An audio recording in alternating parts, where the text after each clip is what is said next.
Hello everyone, আসসালামু আলাইকুম। Welcome back to my channel. Caption দেখে নিশ্চয়ই বুঝতে পেরেছেন আজ আমি আপনাদের কাছে কি শেয়ার করব। তো আজ আমি শেয়ার করব রোজা এবং সারা বছরের জন্য পেঁয়াজ সংরক্ষণের 4টি সহজ পদ্ধতি।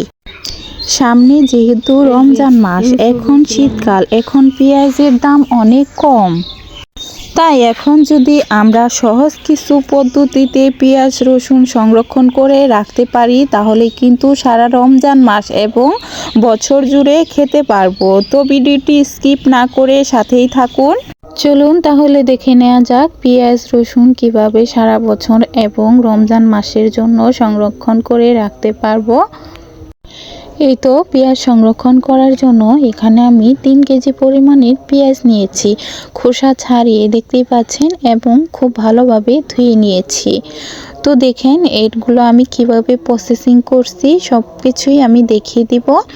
তো প্রথমেই পেঁয়াজগুলো আমি খুব ভালোভাবে পছন্দ অনুযায়ী কেটে নেব।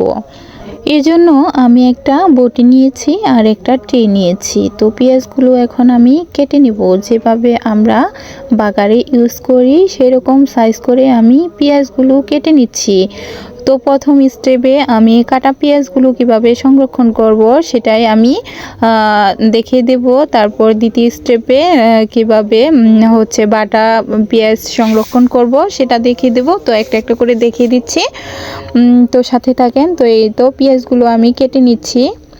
এভাবে যদি আমরা পেঁয়াজগুলো কেটে সংরক্ষণ করি তাহলে দেখা যাবে যে রমজানে আমাদের কাজটা অনেক বেশি সহজ হবে। যখন যেটুকু প্রয়োজন রান্নাতে ব্যবহার করতে পারবো এবং সব কিছুতেই ব্যবহার করতে পারবো। তাই রোজার আগে কাজকে সহজ করতে এভাবে যদি আমরা পেঁয়াজগুলো কুচি করে সংরক্ষণ করে রাখতে পারি, পুরা রমজান মাস কিন্তু আরামে বসে থাকতে পারবো। তো কিভাবে এটি প্রসেসিং করে রাখলে পুরো মাস খেতে পারবো সেটি আমি দেখিয়ে দিচ্ছি। তো ওই পেঁয়াজগুলো আমার কুচি করা হয়ে গেছে। আমি আরেকভাবে পেঁয়াজগুলো কুচি করে নিচ্ছি। এটা কিন্তু পাকুড়া সেবে আর কি, যেভাবে আমরা পাকুড়াতে পেঁয়াজটা কেটে ব্যবহার করি তো সেভাবেও অফ ক্যামেরায় প্রায় আমি সবগুলোই কেটে নিয়েছি। আজকে আমি 2 রকম কাটা পেঁয়াজ সংরক্ষণ করব এবং বাটা পেঁয়াজগুলো সংরক্ষণ করব। তো সাথেই থাকুন, ভিডিওটি স্কিপ করবেন না। ভিডিওটি স্কিপ করলে বুঝতে পারবেন না। তো ভিডিওটি না টেনে সাথেই থাকুন, আমি অল্প সময়ের মধ্যে দেখানোর চেষ্টা করেছি। তো দেখেন সবগুলো পেঁয়াজই আমি কিন্তু কুচি করে নিয়েছি। এখন এগুলো কিভাবে ডিপ ফ্রিজে রেখে মাস জুড়ে খেতে পারবো সেই প্রসেসই আমি দেখিয়ে দিচ্ছি। এটা কিন্তু হাত দিয়ে ধরা যাবে না, তাহলে কিন্তু খুব তাড়াতাড়ি নষ্ট হয়ে যাবে। তবে হ্যান্ড গ্লাস অথবা চামচ দিয়ে এটা আমরা ধরতে পারবো। তো দেখেন ভিউয়ার্স, এখানে আমি আদা আর পেঁয়াজ ব্লেন্ড করার জন্য এখানে হাফ কেজি পরিমাণ রসুন নিয়েছি খোসা ছাড়িয়ে, এবং এখানে আর পরিমাণ মতো পেঁয়াজ কুচি নিয়েছি। এখন আমি এই দুইটা ব্লেন্ড করে নিব। একত্রে দেখিয়ে দিচ্ছি সংরক্ষণগুলা। প্রথমে এগুলো আমি এখন সংরক্ষণ করব আর কি, কীভাবে সেটা দেখাবো আর কি। এগুলো দুইটা মিক্স করে আর কি ব্লেন্ড করে নেব। এতে করে কিন্তু আমাদের অনেকটাই কাজ কমে আসবে। দুইটা একত্রে থাকলে যখন যেটুকু প্রয়োজন আমরা বের করে কিন্তু ইউজ করতে পারবো। রসুনগুলা আমি কুচি করে নিয়েছি অফ ক্যামেরায়, যাতে করে ব্লেন্ড করতে কিন্তু আমাদের অনেক বেশি সুবিধা হবে। তো দেখেন ভিউয়ার্স, এগুলো আমি ব্লেন্ড করে নিচ্ছি, সাথে থাকুন। সবগুলো প্রসেসিং আমি একত্রে দেখিয়ে দেব ব্লেন্ড করা হয়ে গেলে। আমরা গৃহিণীরা অপচয় এবং সময় কমাতে এই প্রসেসগুলো ফলো করতে পারি। এভাবে পেঁয়াজ রসুন অথবা আদা সংরক্ষণ করে রেখে দিলে কিন্তু আমাদের বছর জুড়ে ডিপ ফ্রিজে রেখে খেতে পারবো। সেই সাথে সময়ও অপচয় কম হবে, কারণ আমরা ব্যস্তময় সময়ে কাজ করতে করতে দেখা যায় যে সবগুলো হয়ে ওঠে না। এজন্য কাজকে সহজ করে রাখতে পারলে অনেক বেশি সুবিধা হয়।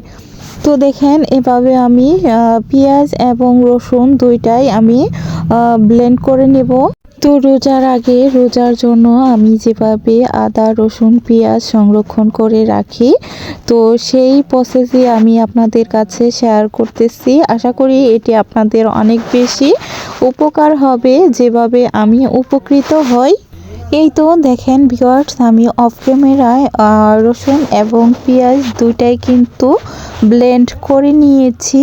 এখন আমি পেঁয়াজ আর হচ্ছে রসুনের পেস্টটা একত্রে মিক্স করে নিব। আপনারা চাইলে কিন্তু আলাদা আলাদা বক্স করে রেখে দিতে পারেন। তো আমি সুবিধার্থে দুইটা মিক্সড করে রাখবো, যাতে করে বের করলে এক বক্সে রেখে দিতে পারবো, বারবার আলাদা করে আর বের করতে হবে না।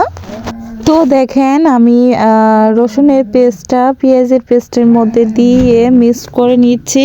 তো আমরা গৃহিণীদের কিছু কাজ জানা থাকলে, কিছু টিপস জানা থাকলে কিন্তু সব কাজই আমাদের সহজ হয়ে যায় এবং খুব অল্প টাইমের মধ্যে আমরা আমাদের কাজগুলো সলভ করে নিতে পারি। এভাবে করে রেখে দিলে কিন্তু খুব সহজে রান্নার কাজটা সেরে নিতে পারবো। দুটো মিক্স করে নিচ্ছি। এই তো আমার মিক্স করা প্রায় হয়ে গিয়েছে। এখন আমি ছোট ছোট বক্সে ভরে রেখে দেব, এতে করে যখন যেতটুকু প্রয়োজন বের করে রান্নাতে ব্যবহার করতে পারবো। এখন আমি এই তো বক্সে ভরে নিচ্ছি ছোট ছোট আর কি। এতে করে ছোট বক্সে রাখলে কি খুব সহজে আর কি বের করা যাবে আর কি। তো আমি বড় বক্সেও রেখে দেব, যেগুলো আগে ব্যবহার করব সেগুলো ছোট বক্সে রেখে দিচ্ছি। এই তো দেখেন ছোট বড় সব ধরনের বক্সে আমি উঠিয়ে নিয়েছি আর কি। এগুলো এখন আমি ডিপ ফ্রিজে রেখে দিব আর কি। তো ভিউয়ার্স দেখেন, এই তো বাটা মানে হচ্ছে পেঁয়াজ রসুনের পেস্টটা কিন্তু প্রসেসিং আমার হয়ে গেল। এখন এগুলো আমি ঢাকনা দিয়ে ঢেকে ডিপ ফ্রিজে রেখে দেব এবং আমি দেখিয়ে দিচ্ছি কুচি করা পেঁয়াজগুলো কিভাবে সংরক্ষণ করব, আর এগুলো সংরক্ষণ করার পর কীরকম ভালো থাকবে সেটিও দেখিয়ে দিচ্ছি। তো দেখেন ভিউয়ার্স, আমি কুচি করা পেঁয়াজগুলো সংরক্ষণ করার জন্য এখানে দুইটা বক্স নিয়েছি, আর এই তো কুচি করা পেঁয়াজগুলো নিয়েছি। প্রথমে আমি এখন এগুলো খুব ভালোভাবে আর কি বিছিয়ে দেব, সাইজ মতো আর কি বসিয়ে দেব। আর একটা জিনিস অবশ্যই খেয়াল করেছেন যে পেঁয়াজগুলো কিন্তু আমি সবগুলো একদমই কুচি করে রাখিনি, কারণ এগুলো বাগারেতে ইউজ করা যাবে এজন্য আর কি। আর এভাবে রেখে দিলেও কিন্তু আরও বেশি ভালো থাকবে। তো এরপর আমি কিন্তু আরেকটা পলিথিন আর কি, নতুন যে ইনটেক পলিথিনগুলো সেগুলো আমি বসিয়ে পরের স্টেপে দিয়ে দিলাম। তো এভাবে আমি কিন্তু ডিপ ফ্রিজে রেখে দেব।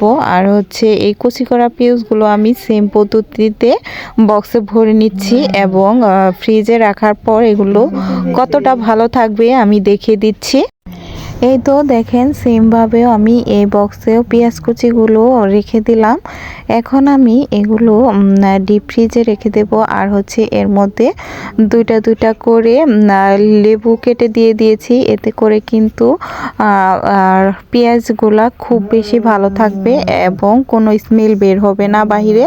এই তো দেখেন 2-3 দিন পর আমি পেঁয়াজ কাটাগুলো বের করে নিচ্ছি, আর দেখেন কতটা সুন্দর রয়েছে। এভাবে উপর থেকে বের করে কিন্তু আমাদের যখন যেটুকু প্রয়োজন আমরা ইউজ করে আবার সঙ্গে সঙ্গে বক্সে ভরে রেখে দিতে পারবো। এটা কিন্তু বেশিক্ষণ বাহিরে রাখা যাবে না, তাহলে কিন্তু পানি ছেড়ে দেবে, পেঁয়াজগুলো ভালো থাকবে না। তাই যখন যেটুকু প্রয়োজন বের করে আবার সঙ্গে সঙ্গে ডিপ ফ্রিজে রেখে দিতে হবে। তো দেখেন, এই তো আমি আরেকটা বক্স বের করে দেখিয়ে দিচ্ছি। কুচি করা পেঁয়াজগুলো কত সুন্দর রয়েছে দেখেন।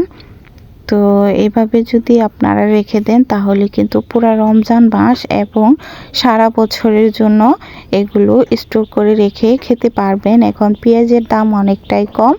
আর এখন আমি বাটা মশলাটা দেখিয়ে দিচ্ছি, মানে হচ্ছে বাটা পেঁয়াজ রসুনটা আর কি। দেখেন এটাও কত সুন্দর রয়েছে। এটা যদি আমরা বছর জুড়ে রেখে দেই বা মাস জুড়ে, তাহলে কিন্তু অনায়াসে খেতে পারবো। আর হচ্ছে এগুলো ডিপ ফ্রিজে 4-5 ঘন্টা রাখার পর কিন্তু আমরা এগুলো টুকরা টুকরা করে এরকম করে রেখে দিতে পারবো, এতে করে আরও সুবিধা হবে। তো আজকের ভিডিওটি আশা করি আপনাদের অনেক ভালো লেগেছে। ভিডিওর এই পর্যায়ে এসেও যারা এখনো একটি লাইক দেননি সবাই প্লিজ একটা লাইক ডান করে আমার চ্যানেল নতুন হলে ভিডিওটি ভালো লাগলে অবশ্যই চ্যানেলটা সাবস্ক্রাইব করবেন এবং বন্ধুদের মাঝে শেয়ার করে দিবেন। ভালো থাকবেন, আল্লাহ হাফেজ।